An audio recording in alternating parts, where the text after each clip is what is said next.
GF team famous for being the team that produced such phenomenal athletes such as Rodolfo Vieira, many others, Patrick Gaudio, Vinicius Marinho, Jaime Canuto, many, many more.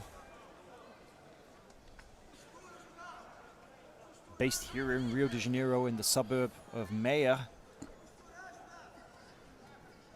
Far from the beaches and far from the postcard scenes of Rio de Janeiro, there's not a lot else to do up there except train hard, right? Yeah, I visited once. Their headquarters is in front of the train line, and super hot. They have people who move there and sleep on the academy. You know, like really tough mentality and the way they train and everything. But at the same time, very polite people, very friendly. But just you don't want to fight against them. Exactly. Also, GF team, one of the few teams where we see high-level black belts still using the closed guard a lot. Almost a bit of an old-fashioned technique in jiu-jitsu now. We see, you know, a lot of people playing open guard. We were talking earlier about how a lot of competitors now, they go straight to guards such as the De La Riva and associated open guard techniques. But it's nice to actually see somebody relying on the basics, such as the closed guard techniques, right? Yeah, it's true. They're still very effective. The reason I think people don't do as much is because, you know, everybody's getting smarter about, so they have a good control. And I always think that if you're on the bottom and your opponent has good posture and everything, it's better to open on your terms than his, you know? So for be waiting until the last minute and maybe he managed to open your guard and you're in trouble, it's better to take the lead and put in the kind of guard you like, whatever it is, you know? Yeah, we actually see now a lot of the younger competitors in the big tournaments, especially at white belt, blue belt, and purple belt. We almost never see them use closed guard. We see them pulling open guard and going straight to these advanced techniques. Yeah. Well, one of the new rules of the white belts that you cannot pull jump close guard, which is a great rule in my opinion because it's for safety.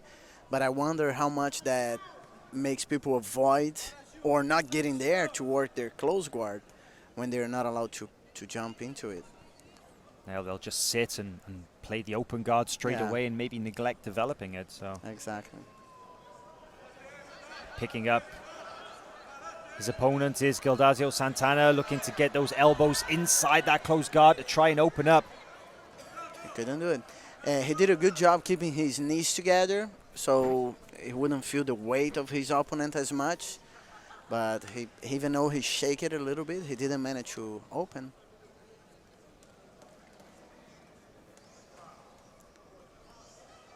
Got that cross sleeve grip, a popular attack to go for like an arm drag. This is something we actually see Roger Gracie do quite a lot. That's true.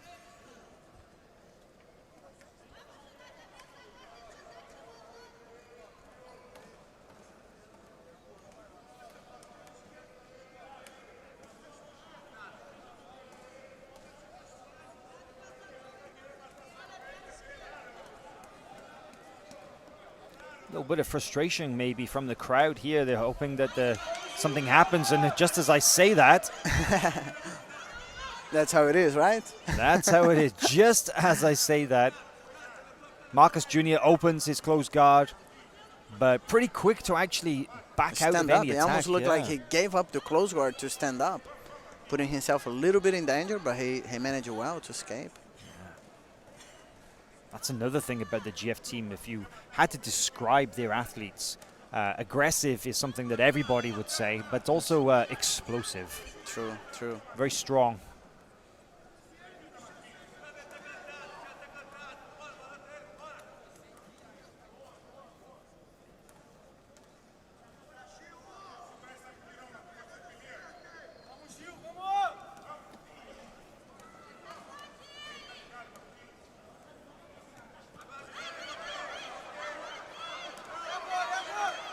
Going for the grip fighting here.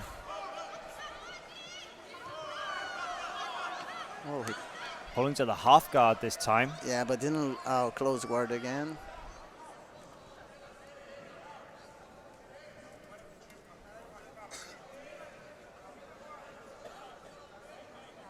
The half guard pull wasn't too good, but he didn't take advantage of it. So they're back in the close guard.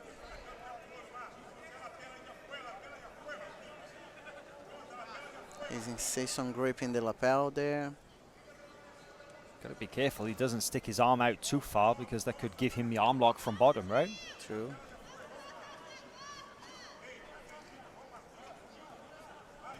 Wonder if he's gonna try the lapello plata that people have been doing it.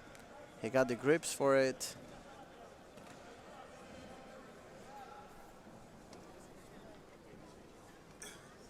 But look like Gildasio know as well his attempt is controlling the arm, keeping his posture. Just over 4 minutes remaining in this match. 0-0 on the scoreboard so far. Sant'Anna really hasn't been able to attack at all. Just had that less than 1 second moment where he was able to, where he wasn't stuck in the closed guard. Just as before, so I think what we saw is Junior looking to go for the same attack, looking to sort of kick back as if he's going for an omoplata and actually do the backward roll and catch the ankle, but Sant'Anna did a good job of seeing it coming, backing out. Maybe a little bit too predictable as Marcus Jr. Oh, there we go. Excellent. Oh, but he didn't hold it down, so only advantage. Well, that was a very nicely timed inside foot trip. Very close to getting it. There, he's looking for it again. Still now, though, that's an advantage in his favor, so Sant'Anna now leads the score. With it's not so much new, but with the more recent rules, you have to hold your opponent down to get the 2 points. But that was an advantage, and that puts the pressure back on the GF team athlete. There you go again, almost. Oh, climbing high with the close guard elbow. I think he got it. Oh, no. He's got the arm straight. Just the leg position slightly off. He's off. Wow. He's going to get an advantage for that, but... Man, Sant'Anna almost had the back off that as well, but it looked like that arm was completely locked out. Yeah, I thought he had it. I thought he had it for a second. Definitely a different pace now in the final minutes of this match. The first half, very slow and strategic when they figured each other out. Yeah, they're not leaving for the last minutes. That's very good. Good for the crowd as well. So the score is actually even now. It's 1 advantage each. Sant'Anna for that takedown attempt that he had earlier. And Marcus Jr., his very close-looking armbar from guard.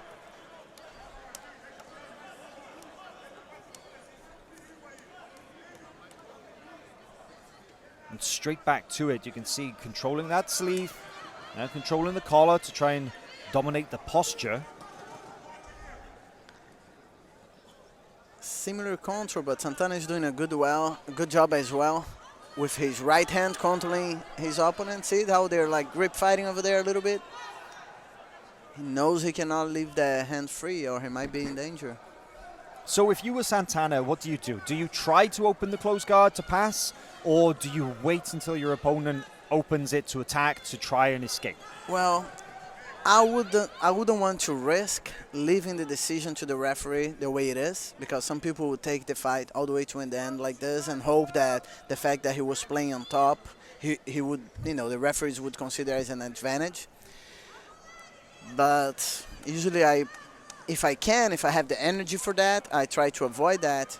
If I was Sant'Anna, I would try to stand up and risk a little bit more, but trying to open the guard and get advantage, because you can see that he's turning to the turtle position all the time, and if he manages to circle to his back, he's going to get an easy advantage on that.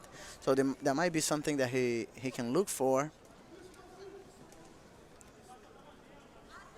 Marcus Jr. on bottom in the black gi, playing the close guard. Just over 1 minute remaining in this contest. Gildasio, Sant'Anna in the blue on top. Yeah, you're looking. It's pretty obvious what he wants here. That armbar. He does it well, but Sant'Anna is also preventing well. Great posture, possibly with a judo background, such a good base.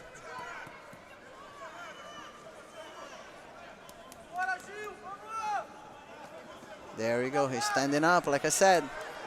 30 seconds. Yeah, Sant'Anna getting to his feet, but by hooking the leg, Marcus Jr. stays really heavy and brings his opponent back down. I think he should stand up again. He's probably not going to be able to do much with that. But, oh, he's trying the amasapão, the traditional cross-choke defense, but I don't That's think actually a pretty nasty technique when somebody starts sticking that in your throat. Yeah, but I don't think he's going to get advantage for that. Not in this final moment. 2 And seconds, that's the 1 danger. second, once more on the arm. That might have cost him the fight. That might have cost him the fight. That's the thing. When you do that, in Portuguese we call a maçapão. I don't know how it's called in English. Yeah, kneading the bread, yeah. There you go. It's basically defense for the cross choke.